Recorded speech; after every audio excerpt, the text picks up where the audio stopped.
Como todos saben, yo era ateo. Pero antes de ser ateo, era católico.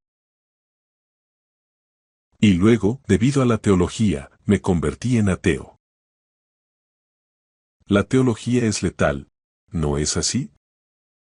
Sí. Y luego volví a ser un buen católico. Y luego me convertí en ateo, por un periodo muy breve. Y luego me convertí en cristiano adventista del séptimo día. Ahora, como saben, mi madre era luterana, para aquellos que han visto mi historia. ¿Por qué me convertiría en adventista del séptimo día? ¿Cuándo podría haberme convertido en luterano? Después de todo, mi madre era luterana, y tengo la gran esperanza de verla algún día en el cielo. Nunca subestimes las oraciones de una madre. Pero yo no soy luterano. Sin embargo, siento un gran respeto por Lutero, y lo respeto mucho. Probablemente soy más luterano que los luteranos. Simplemente no lo saben. Y no soy metodista. Pero Wesley era un hombre maravilloso. Y enseñó sobre el amor de Jesús como probablemente ningún otro predicador antes que él. Y tenía una comprensión maravillosa de la ley y la justicia. Y todas estas cosas hermosas. Pero soy adventista del séptimo día, y ya no soy católico. ¿Y odio a los católicos? No, no. Amo a los católicos. Es con el catolicismo con lo que tengo un problema. No puedo ser católico. Y los bautistas. No puedo ser bautista. Reconocen muchas cosas que los demás no reconocen. Pero no puedo ser bautista. Soy adventista del séptimo día. ¿Y por qué soy adventista del séptimo día? Porque el adventismo del séptimo día es la única religión del planeta que tiene sentido lógico.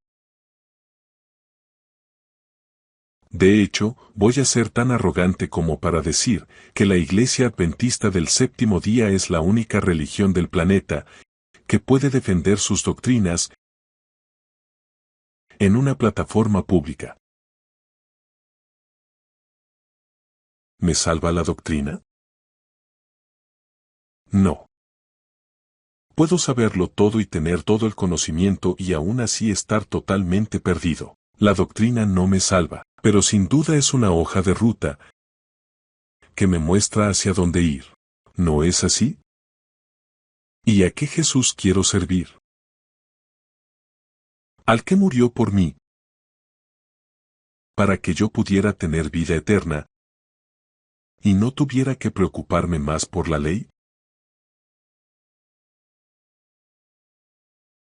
¿Qué hay de la doctrina de la inmortalidad?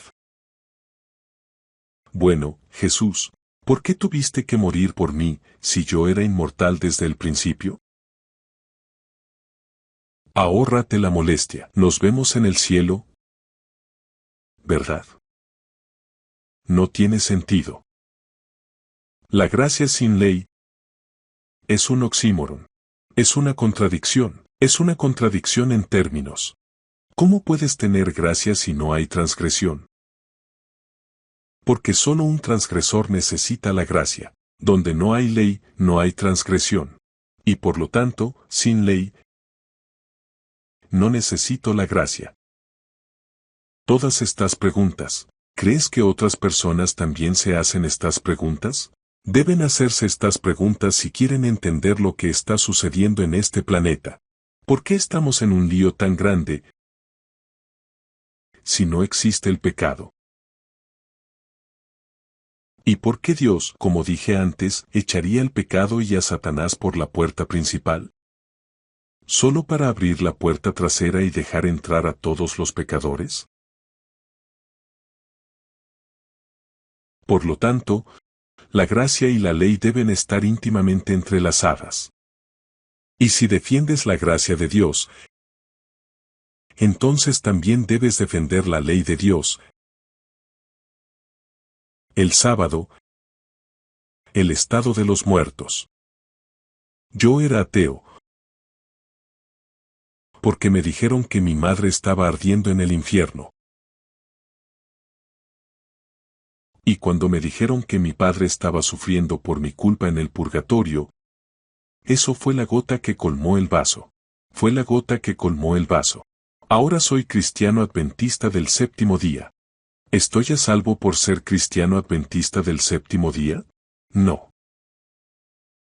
¿Pero cuál es mi deber como cristiano adventista del séptimo día?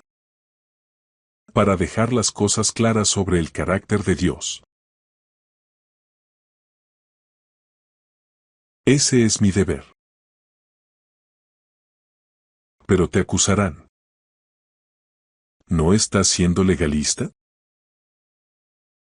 Cuando hablas de la ley, el sábado, ¿no estás siendo legalista? No, no soy legalista, soy leal. Martín Lutero dijo: no estoy obligado a cumplir la ley, lo hago como una ofrenda voluntaria.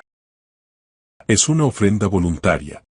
Cuando puedo ver el dolor que causa en el universo la transgresión de la ley. Cuando puedo ver lo que Dios hizo para resolver el problema. Y si miro la cruz, veo una imagen totalmente diferente de Dios. Como dijo Martín Lutero, a quien cito mucho, me gusta ese hombre. Martín Lutero dijo: si pudieron odiar al que sanaba a los enfermos, al que consolaba a los desconsolados, al que resucitaba a los muertos, ¿qué clase de Dios deben tener si lo odiaban? Por eso tenemos que dejar claro cuál es el carácter de Dios. Tenemos que hablarle a la gente sobre él. Cuéntanos algo más que dijo Martín Lutero. Dijo que a la gente le encanta predicar sobre el poder de Dios, el poder todopoderoso, que puede estar con todos los cristianos. Dijo que a Satanás no le importa, porque le encanta ponerse en su lugar, cubrirse con un manto de justicia y aceptar el poder. Le encanta, pero odia la cruz. Porque no fue derrotada por el poder de Dios. Dios no dijo: si transgredes, estás perdido. No lo hizo. Fue derrotado en la cruz, y Satanás odia la cruz. Satanás no puede apropiarse de la cruz y ponerse en ese lugar. No quiere la cruz, quiere el poder. Pero la cruz demuestra el amor de Dios por nosotros. Y en la cruz, todas las mentiras sobre el carácter de Dios se desvanecen. Por eso, más que cualquier otro cristiano, debemos predicar la cruz. Al hacerlo, no solo exaltamos el carácter de Dios, sino que también exaltamos la inmutabilidad de su ley. Soy cristiano adventista del séptimo día. Sé que el mundo está sumido en el caos. Sé cuál es la solución al problema. Sé cuál será el resultado final. Y sé que si no advertimos al mundo, habrá una gran escasez de personas en el nuevo mundo.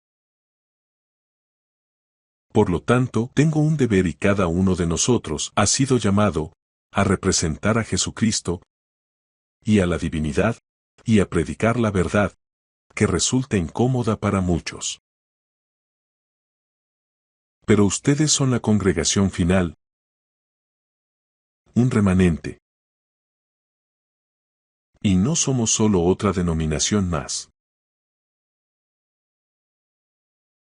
Somos un remanente, llamado por la gracia. Y tenemos un nombre, y ese nombre es Cristianos Adventistas del Séptimo Día. Y eso es lo que somos. Y ya no voy a avergonzarme de ello. Y ya no voy a avergonzarme del hecho de que somos diferentes, porque Dios nos ha llamado a ser diferentes.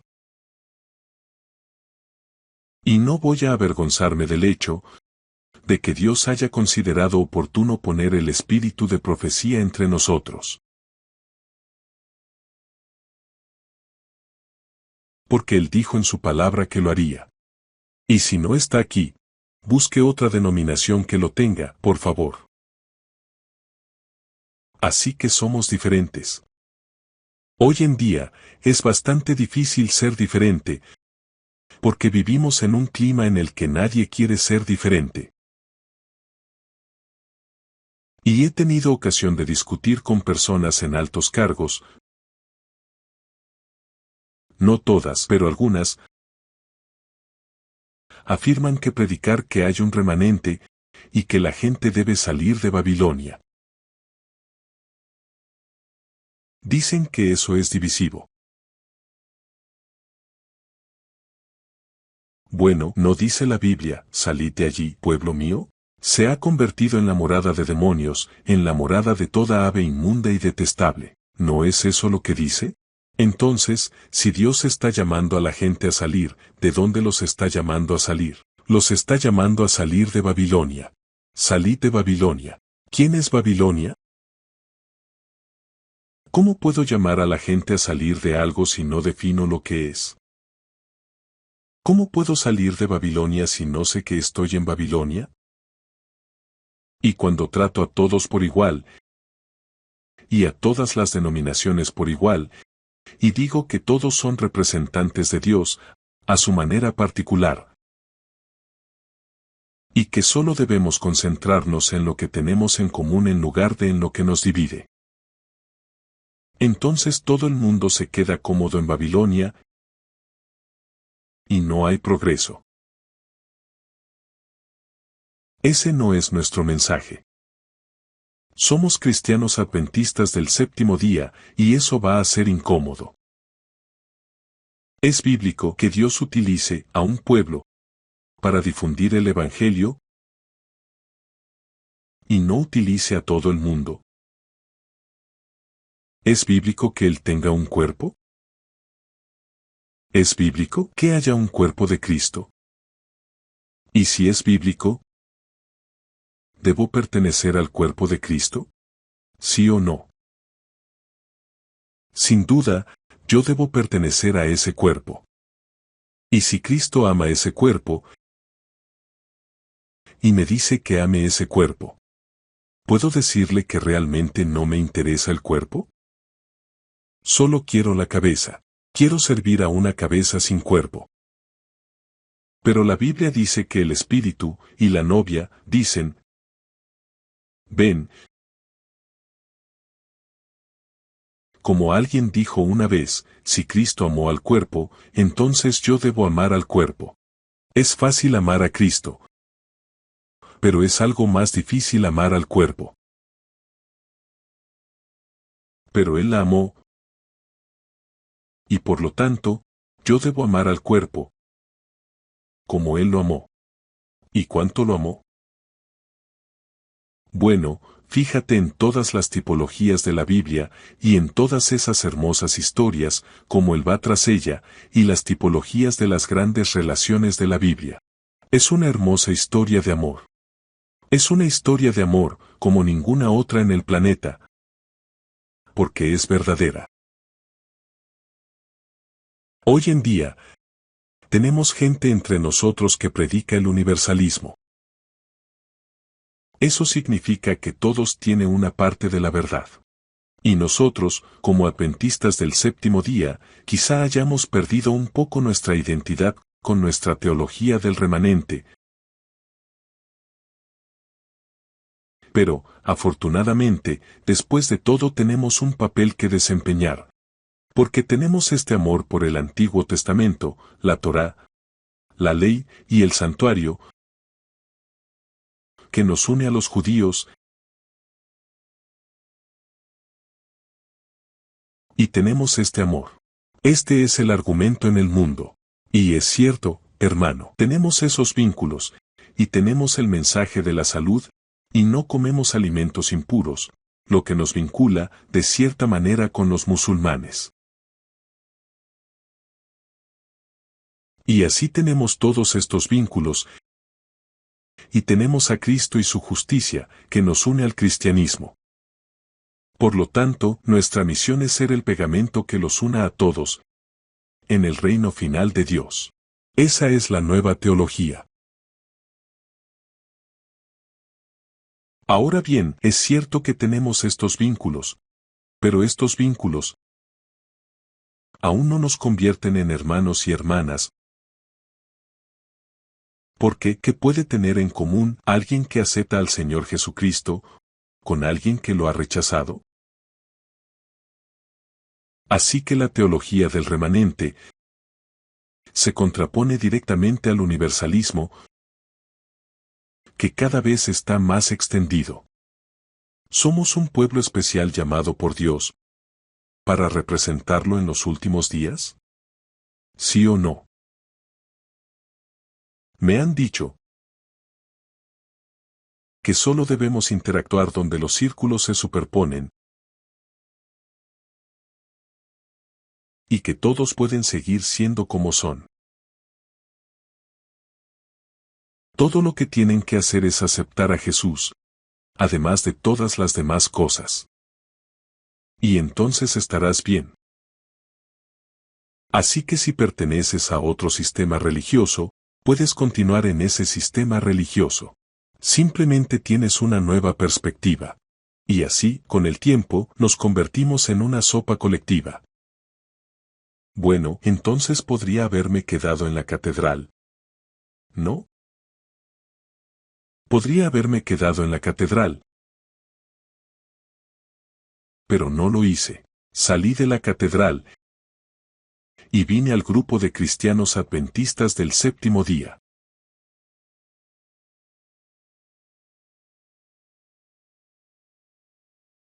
Quiero hablar sobre 1844 en tipo y antitipo. Ese fue el día que cambió el mundo. El 22 de octubre de 1844, el día que condujo a una nueva comprensión y abrió las compuertas del cielo a la revelación profética y doctrinal. Es el día que marcó el comienzo de la hora de su juicio y colocó a Mardoqueo en la puerta. Fue el día de la restauración de los antiguos lugares devastados y de la restauración de los caminos para habitar. Este fue un día especial, y este día no surge de la nada. Surge de la profecía. Y esa profecía se basa en un fundamento muy sólido, porque tiene una fecha de inicio en el año 457, y eso se ha encontrado grabado en piedra. La arqueología ha confirmado que no hay nada de erróneo en ello,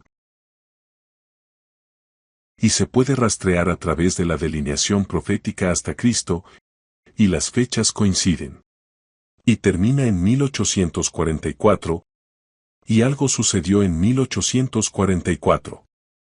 Es una fecha profética. No se puede ignorar. Es la forma en que se prepararon ambos poderes y el conflicto, el que difundió el mensaje, y el otro para contrarrestarlo. Así que aquí hay un mensaje especial. Veamos el año 1844. Era un año bisiesto. Después del gran chasco.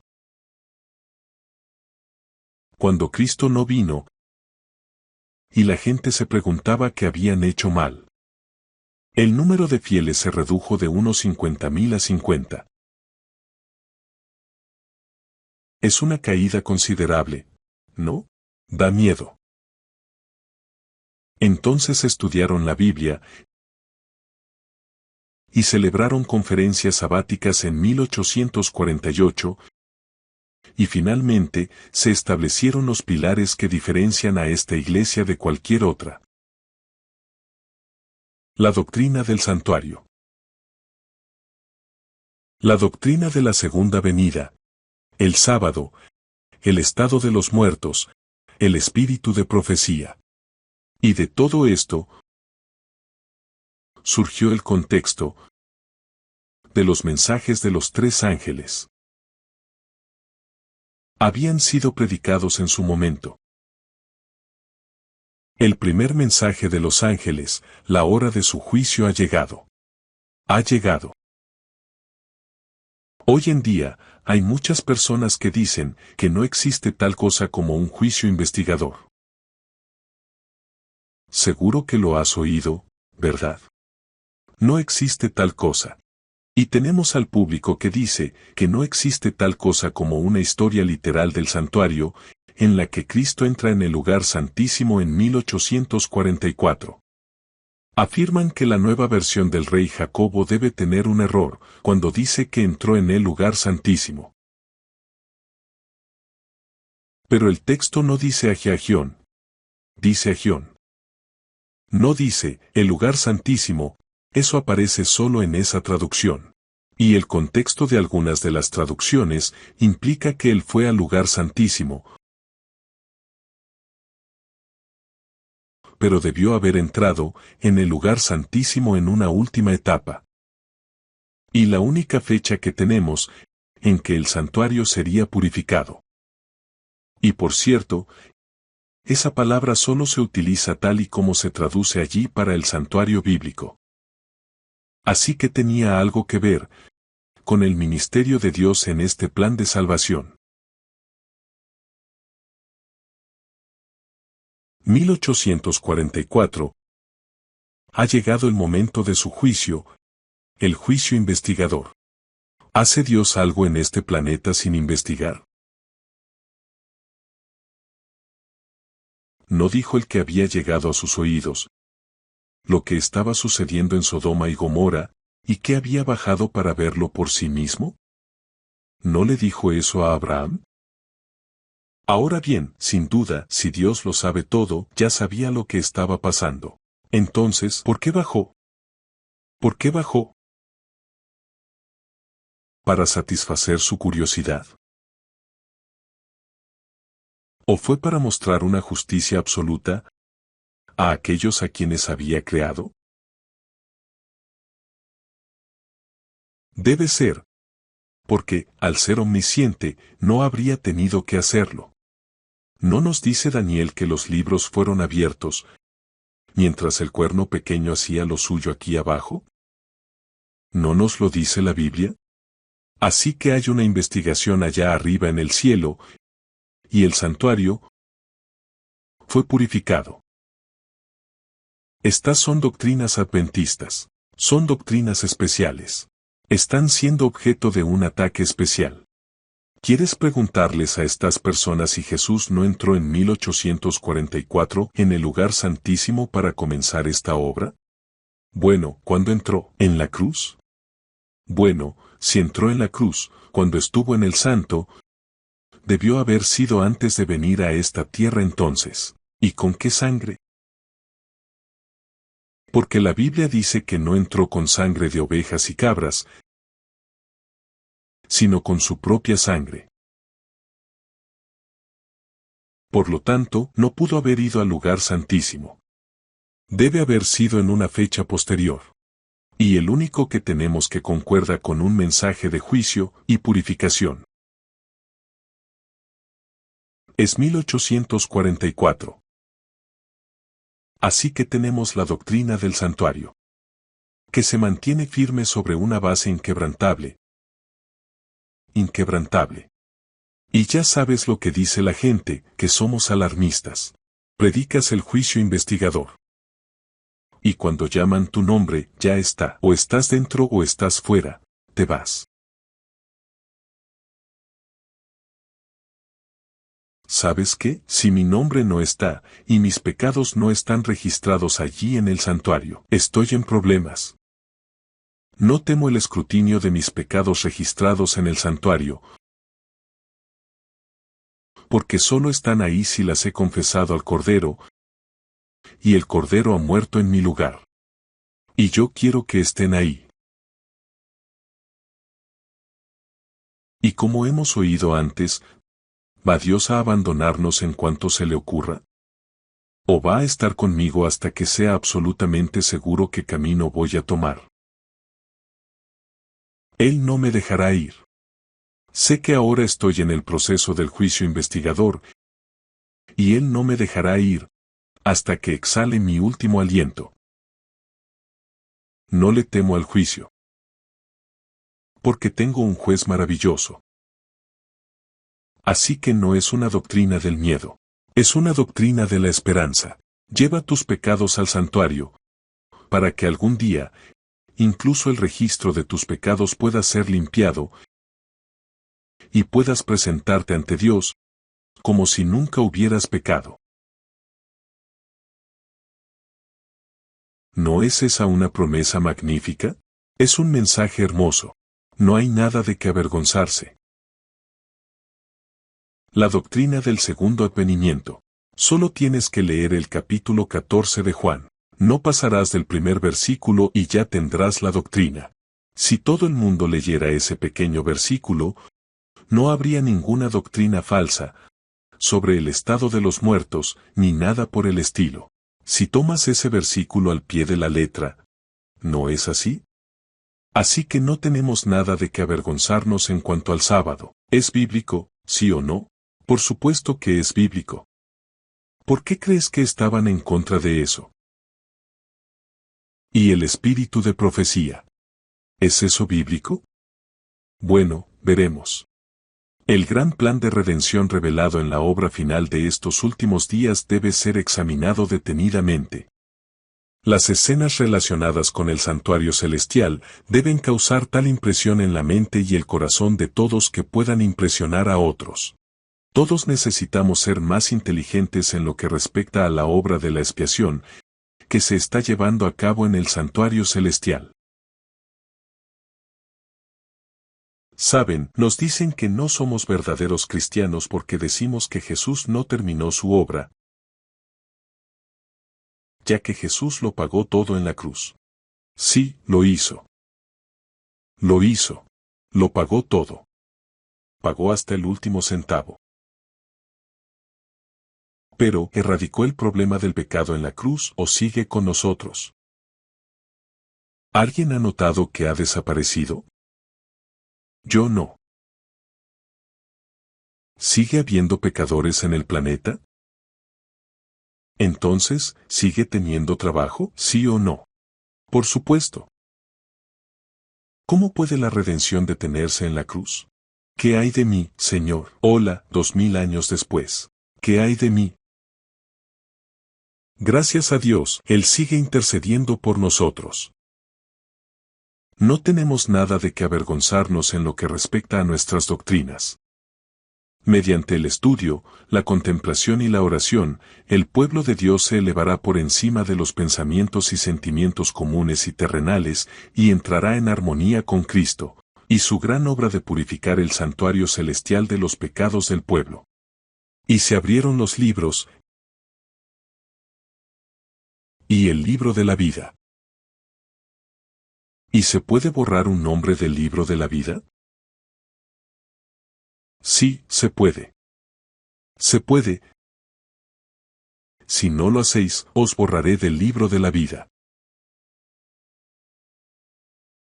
Pero, ¿quiénes figuran en el libro de la vida? Todos. Es nuestra elección la que decide si permanecemos allí o no. Por eso son cuestiones importantes. ¿Quién se lo dirá al mundo si ustedes no lo hacen? ¿Qué es lo que el mundo les hace creer? El engaño de que, creyendo que hagan lo que hagan, el amor de Cristo lo cubre todo, y los deja incluso en el pecado. Alguien tiene que decírselo. El primer ángel, el mensaje de Apocalipsis 14, que anuncia la hora del juicio de Dios y exhorta a los hombres a temerle y adorarle, fue diseñado para separar al pueblo que profesaba ser de Dios de la influencia corruptora del mundo, y para despertarlos a ver su verdadera condición de mundanalidad y apostasía. En este mensaje, Dios envió a la Iglesia una advertencia que de haber sido aceptada, habría corregido los males que los alejaban de Él. Se nos dice que la doctrina de la puerta abierta y cerrada es incorrecta,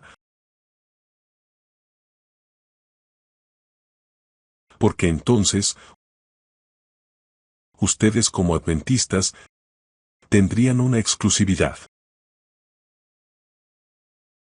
Serían un pueblo especial, un sacerdocio real, separados por Dios del mundo, para defender sus principios, exponer su carácter y explicar el plan de salvación. Así que deshagámonos de la puerta abierta y cerrada, para que tú y yo podamos formar parte de la sopa ecuménica. No eres tan especial. No eres más especial que cualquier otra persona.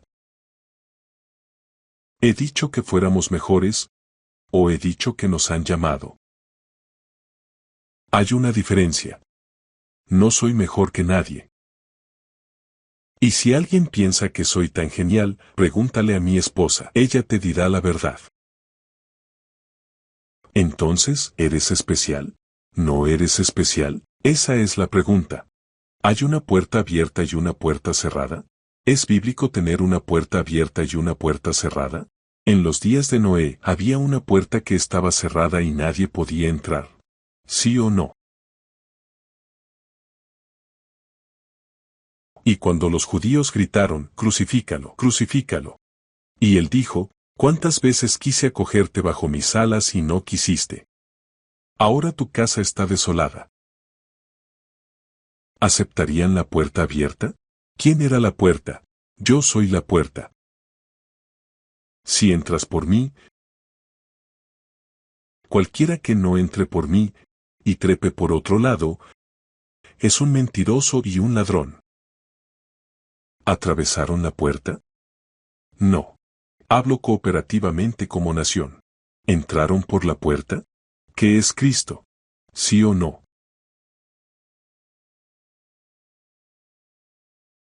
Y después de todo eso, ¿continuaron con sus leyes y sus ceremonias? ¿Siguieron sacrificando y cumpliendo con sus deberes como sacerdotes? ¿Sí o no? Lo hicieron. Pero fue inútil. Fue inútil porque ya no apuntaba a nada. Habían rechazado la puerta. ¿Pueden aún entrar y ser injertados? Por supuesto. Por supuesto. Pero había una puerta cerrada como pueblo. La puerta estaba cerrada para ellos. Y la única solución es aceptar la puerta y decir, acepto a Jesucristo como mi Salvador personal. Y entonces puedo ser injertado. Y con todo el conocimiento previo que tiene el pueblo judío, desearía que todos fueran injertados. Así que vayamos a 1844. Ha llegado el momento de su juicio. El juicio debe tener un estándar, ¿no es así? Seguramente debe haber un estándar de juicio. ¿Cómo se podría acudir a la ley si no existiera una ley por la que se pudiera acudir a la ley? Debe haber una ley, un criterio de juicio. Así que aquí hay un criterio de juicio. Y el mundo rechaza el criterio de juicio. Y Dios llama a personas de todas las denominaciones. William Miller nunca tuvo la intención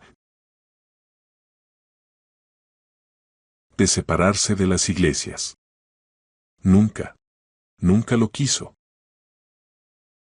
Pero finalmente fueron expulsados. Y se separaron. Y se estableció la doctrina de la puerta cerrada. Las iglesias rechazaron la ley. Ahora tengo una pregunta para ustedes. Los judíos rechazaron a Jesús y se aferraron a la ley. Y ahora vienen los cristianos y abrazan a Jesús. Pero, ¿qué rechazan? Rechazan su ley. Rechazan su gobierno. Quieren un Salvador, pero no quieren un rey. ¿Está entonces cerrada la puerta para esa teología? Una vez que la puerta a la verdad, de la ley y la gracia, complementándose entre sí, besándose entre sí, se ha establecido, severamente esa puerta debe cerrarse. ¿Hay alguna forma de que puedan ser injertados? Debe haberlo.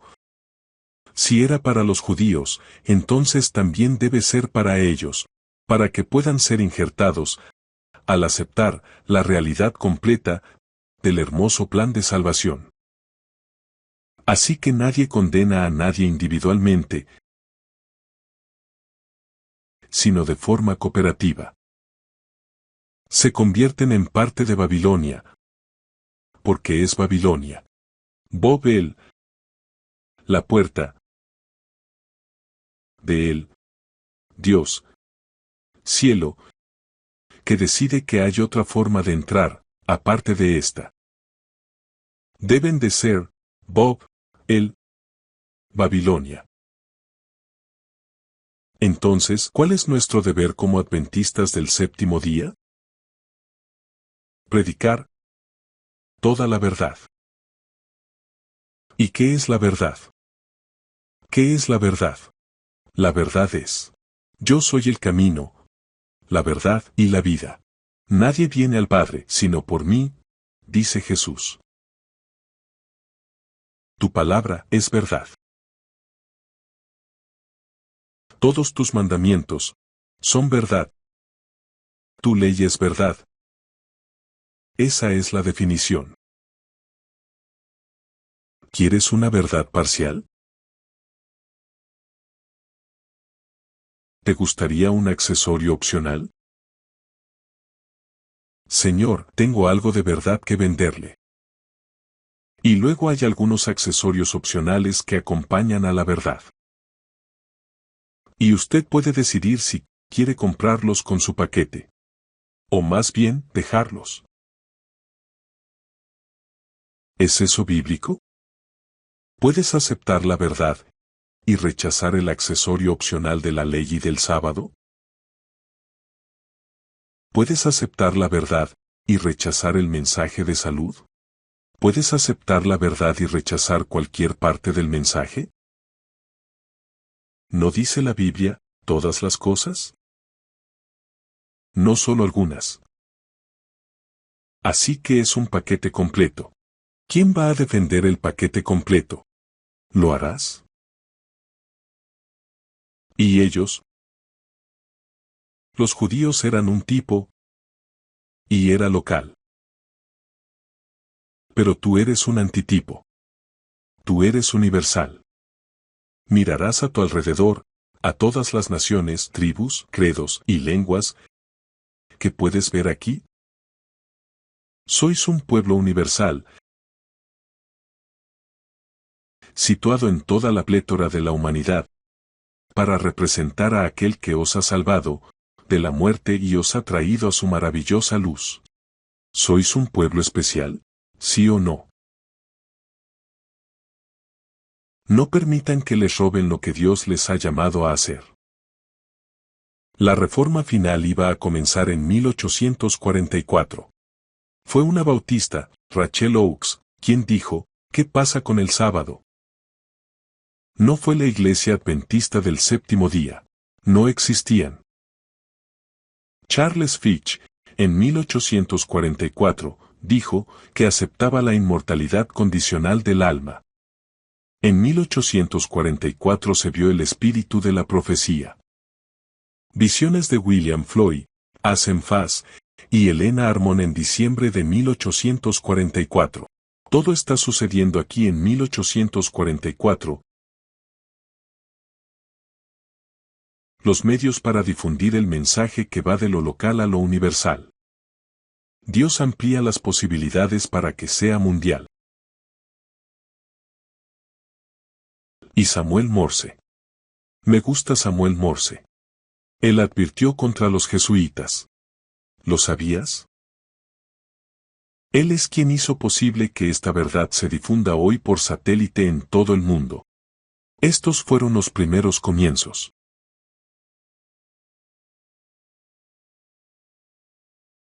Pero cada casa tiene algunos recipientes para fines nobles y otros para fines que no lo son. Jesús quiere que todos los que llevan su nombre se conviertan en trabajadores diligentes. Es necesario que cada miembro individual construya sobre la roca que es Cristo Jesús. Se avecina una tormenta que sacudirá y pondrá a prueba hasta el extremo los cimientos espirituales de cada uno. Por lo tanto, eviten el lecho de arena, busquen la roca. Hermanos, creo que la tormenta se avecina. Está a punto de azotarnos. Y por eso me he propuesto decirle a la gente dónde nos encontramos en la corriente del tiempo y cuál es su propósito. Porque cuando llegue esa tormenta y no estemos arraigados en la verdad, vamos a soltar el ancla. Y no podemos permitirnos eso en este momento. Jeremías dice, por lo tanto, que llegarán los días, dice el Señor, en que ya no se dirá, el Señor vive, el que sacó a los hijos de Israel de la tierra de Egipto. Sino, el Señor vive, que sacó y condujo a la descendencia de la casa de Israel del país del norte, que es Babilonia. Así que pasamos del tipo, Él lo sacó de Israel. Pero llegará el día en que lo sacará de Babilonia. Y todos hemos sido llamados, por gracia, fuera de Babilonia. Por no decir que estuvo cerca. Gracias a Dios que salí de allí. ¿Por qué te llamó? ¿Para qué te calles? ¿O para que corras a tus hermanos y les cuentes todo lo que has hecho? Porque Él lo sabe. ¿Y cuál es la solución? Él es la solución.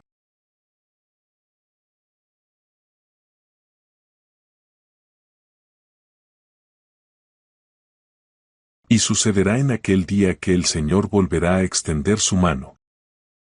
¿La qué? Por segunda vez, para recuperar al remanente de su pueblo, que habrá quedado. Y luego muestra el mundo tal y como se conocía en aquella época. Va de lo local a lo universal. Y levantará un estandarte para las naciones. Habrá una señal entre ellos.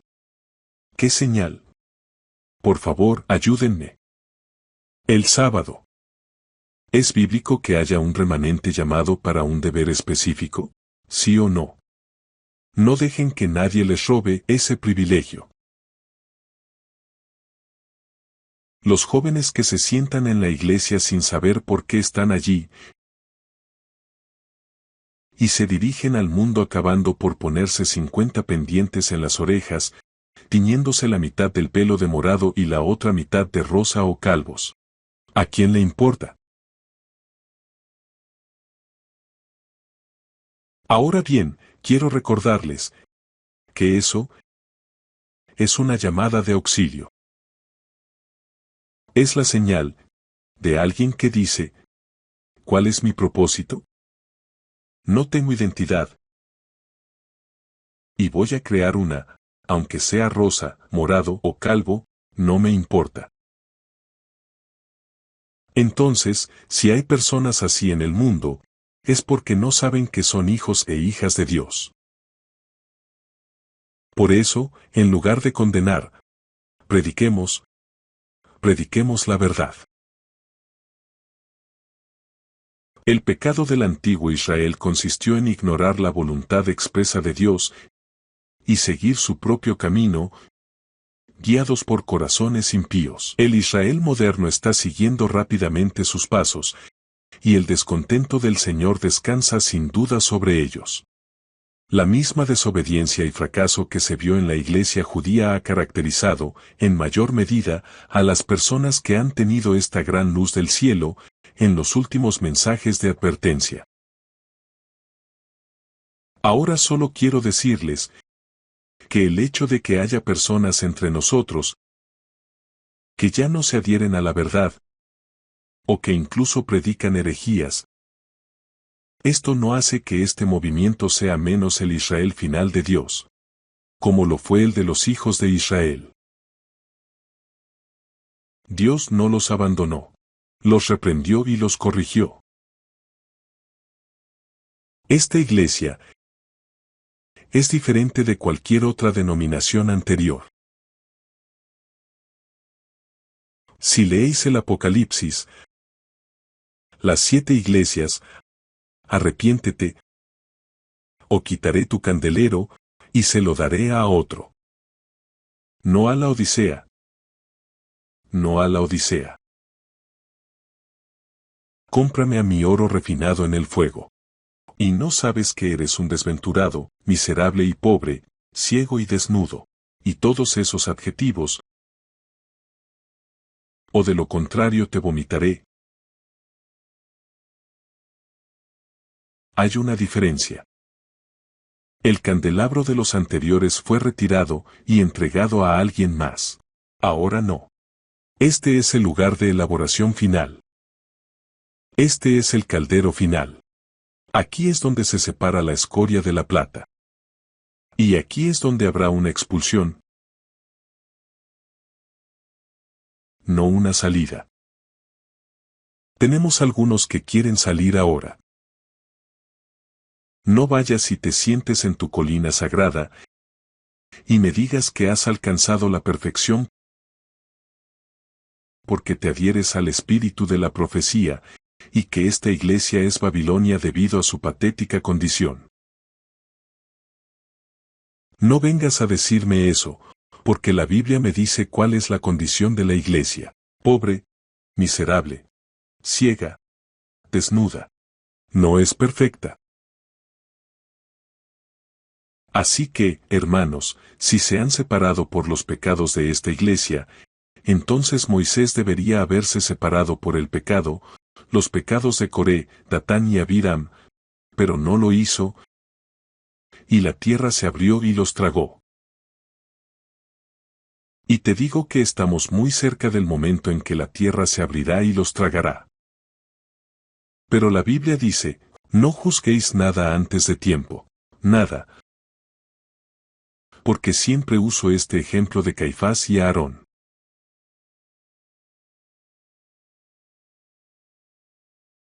Y si me pones a esos 2 candidatos delante, en las elecciones generales,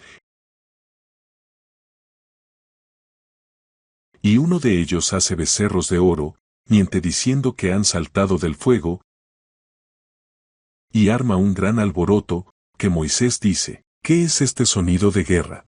No, es el sonido de cantos. Lo siento, creo que hay un par de bandas de rock ahí dentro. Entonces veo a este carismático mentiroso que organiza una gran fiesta en la congregación. Y su candidato opositor se esfuerza, guarda el sábado, ama a su iglesia hasta el punto de defenderla, contra quienes intentan perturbarla. Es recto como una tabla. No se le puede reprochar nada. ¿A quién votaría yo? Por supuesto que votaría por Caifás. Y crucificaría al Hijo de Dios. Hermanos y hermanas, oren por Aarón.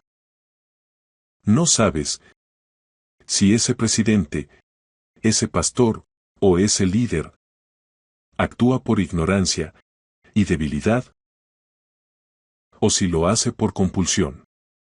Solo Dios lo sabe. Así que deja ese juicio en manos de Dios. Pero no te separes, ni te declares fuera. Porque aquí no hay un salir, sino un ser vomitado. Ustedes son los remanentes de Dios, llamados por gracia. Y ustedes están sentados en una iglesia patética. Y no se equivoquen, todos contribuimos a su patetismo en algún momento u otro. Por favor, que se levante el perfecto.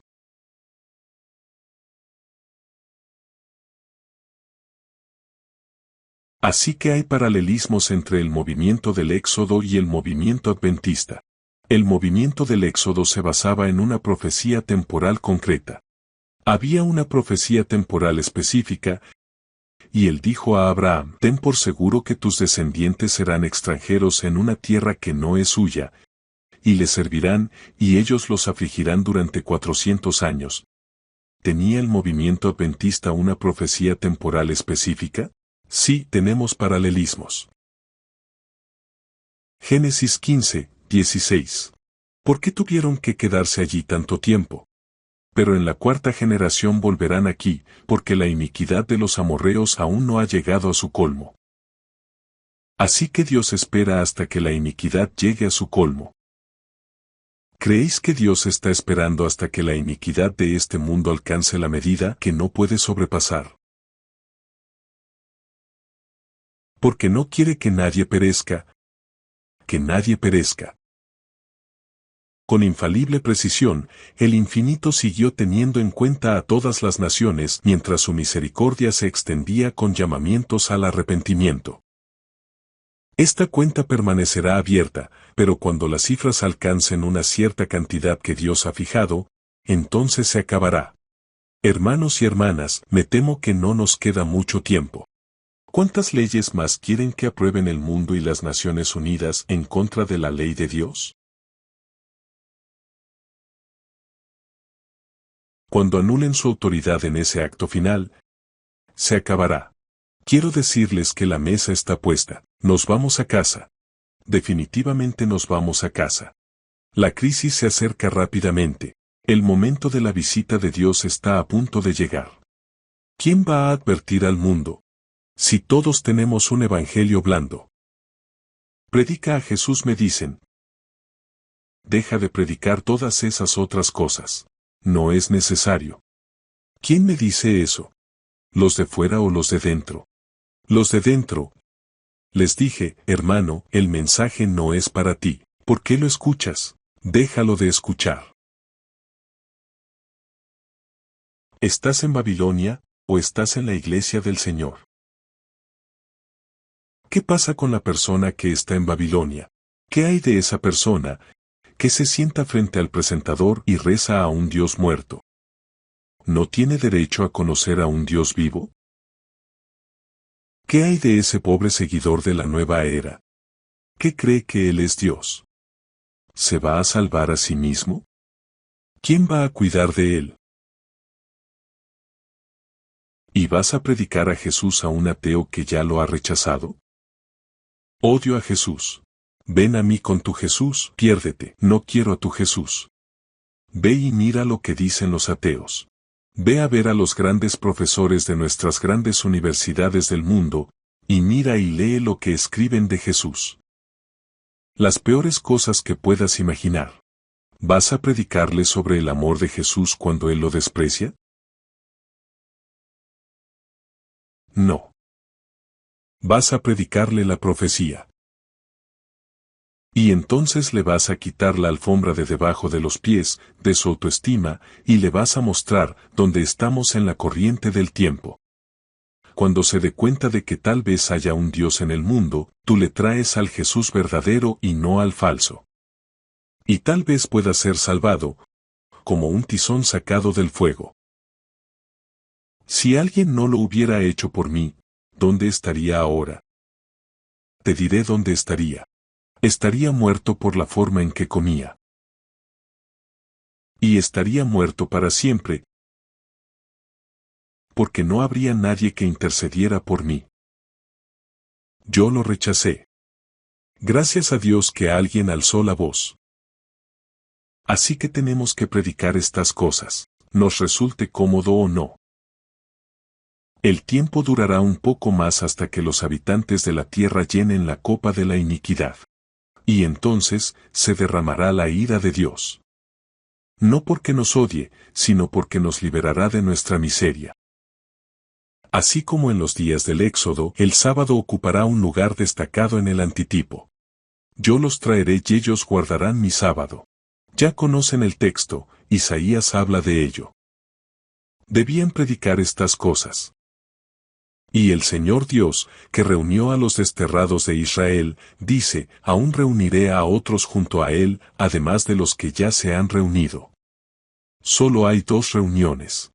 Dos reuniones, una fuera de la Babilonia típica y otra fuera de la antitípica. En ambos movimientos, Dios no solo llama a los fieles, sino que trae a todas las clases a su iglesia. ¿O acaso solo sacó a los fieles de Egipto? No. Entonces, ¿por qué esperabas eso en esta iglesia? Esto es un hospital. Y si hubo una entrada previa para luego ser llamados a salir, entonces necesariamente debió haber existido una entrada previa en Egipto. Ellos se entregaron a ese tipo de adoración y nosotros también. Y diles, así dice el Señor Dios. El día en que elegí a Israel y levanté mi mano hacia la descendencia de la casa de Jacob y me di a conocer a ellos en la tierra de Egipto, cuando levanté mi mano hacia ellos, diciendo, yo soy el Señor vuestro Dios, y los saqué y los traje a una tierra de leche y miel, y les dije, deshazte de las abominaciones que hay entre vosotros, y todos escucharon con un solo acuerdo, ¿verdad? No. ¿Por qué iba a ser diferente ahora? Como me dicen algunas personas, ¿por qué debería unirme a tu iglesia cuando veo los mismos pecados en tu iglesia que en la mía? Y tú afirmas que debo salir de la mía y unirme a la tuya. Es un argumento bastante bueno, ¿no crees? ¿Tienes una respuesta, hermano? Sí. Tenemos los mismos pecados. Sí, hacemos las mismas cosas. Pero también conocemos la verdad. Y la predicamos. Y somos un movimiento profético. Y todas estas cosas están profetizadas sobre nosotros. Así que, a pesar de ello, entra, porque sin ello estarás en Babilonia. Salgan. Yo los hice salir de la tierra de Egipto y los llevé al desierto. Así que somos llevados al desierto, ellos se rebelaron contra mí, nosotros nos rebelamos contra él. En ambos movimientos, Dios llama al pueblo y lo lleva al desierto, y el desierto es para purificarse. Esto es un hospital, donde hay gente enferma. Todos y cada uno de nosotros estamos enfermos. Pero estamos aquí por una razón. Hemos sido llamados para representarlo. ¿Tengo que ser perfecto para hacerlo? O Dios mira la intención del corazón y me juzga por lo que puedo llegar a ser y no por lo que soy ahora mismo. El perfeccionismo es una pesadilla. Anhelar Egipto. No hay nadie entre nosotros que anhele Egipto, ¿verdad? La profecía del movimiento adventista de Daniel 8 y 9. El pueblo de Dios es llamado desde la esclavitud en Babilonia y Egipto, y una profecía temporal distinta. Lo mismo ocurre con nosotros. Estamos siguiendo la causa exacta de la historia, cada uno de sus aspectos. Adoraban al dragón, dice en Ezequiel, habla y di que así dice el Señor. He aquí, yo estoy contra el faraón, rey de Egipto, el gran dragón que vive en medio del río. Y tú dices que el río es mío. Y adoramos al dragón cuando estábamos en Babilonia. Y tenemos que hacer un cambio, tenemos que salir. Tenemos que ser un pueblo separado, ¿y separado de qué? Escucha lo que dice Nehemías. Se separaron del pueblo de las tierras para seguir la ley de Dios. ¿Es eso un paralelismo, sí o no? Por supuesto. No eres cualquiera. eres adventista del séptimo día, y ese nombre es profético. No te avergüences de ello. Úsalo.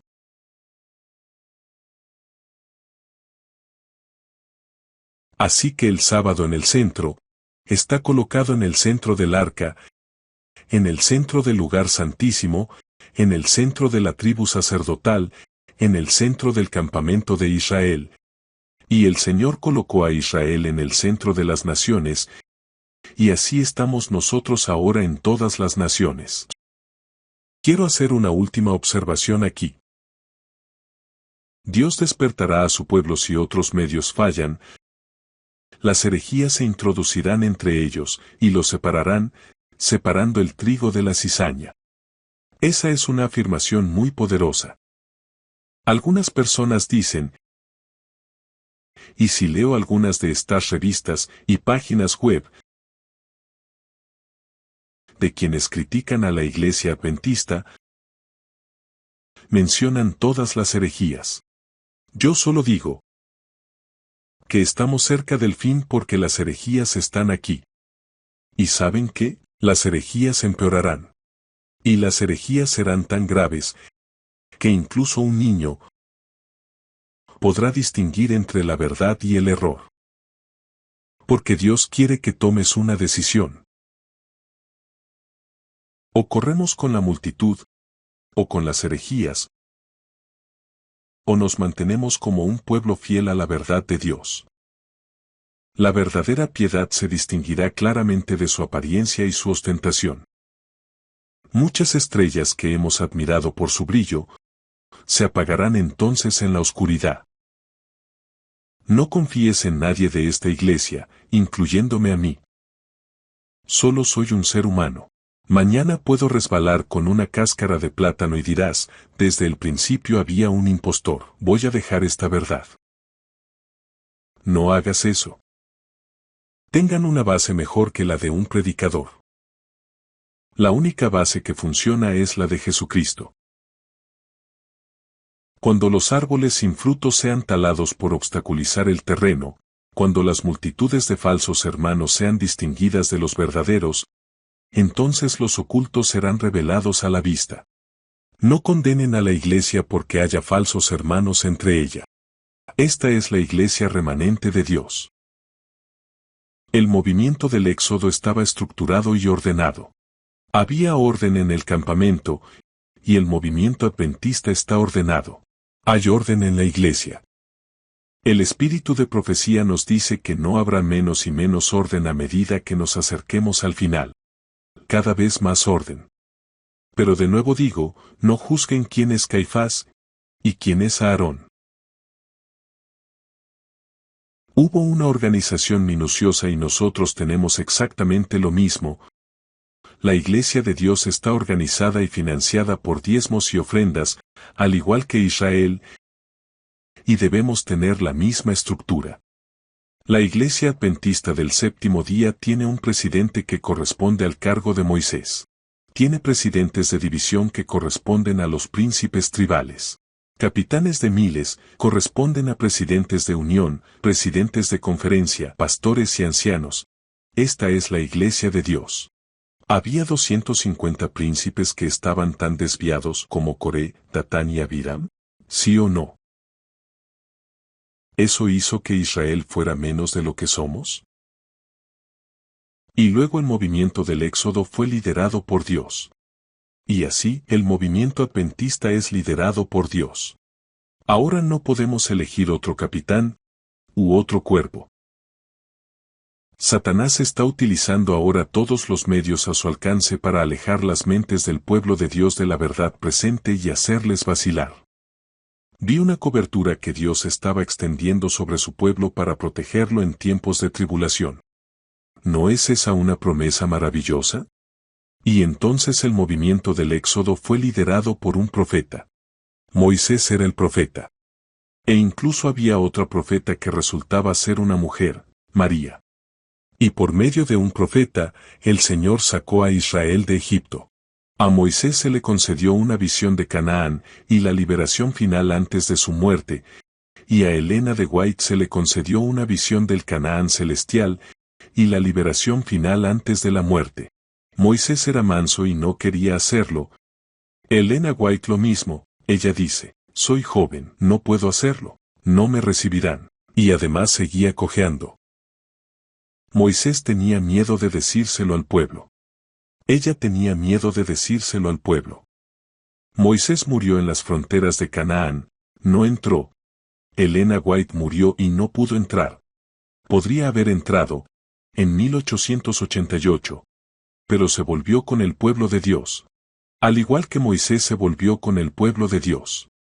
Hay paralelismos maravillosos aquí. Ella recibió una visión sobre la salud, y Moisés recibió una visión sobre la salud. ¿Tendría Dios una reunión final con menos poder que la original? Moisés escribió el Pentateuco para sostener al pueblo de Dios en su viaje, y Elena White escribió los testimonios para sostener al pueblo de Dios, y todo lo que necesitamos para el fin de los tiempos está allí. No hay necesidad de otro profeta. Y los israelitas se rebelaron. Afortunadamente, nosotros no hacemos eso. Y aquellos que entren en el paraíso restaurado deberán volver sobre todos los pasos de rebelión y apostasía, por lo que debemos aprender a comer, vestirnos y beber en armonía con nuestra elevada vocación. Hermanos y hermanas, no dejen que nadie les robe su herencia. No dejen que nadie les diga que son menos de lo que son. Ustedes son un pueblo especial, llamado a salir del mundo y entrar en su maravillosa gracia para representarlo ante el mundo. Y muy pronto tendremos que tomar la decisión final. ¿De qué lado estarás? ¿Te separarás del pueblo de Dios? ¿O te aferrarás a él, como ellos hicieron, y finalmente entraron en Canaán? Si ellos lo hicieron, lo haremos nosotros. Amén.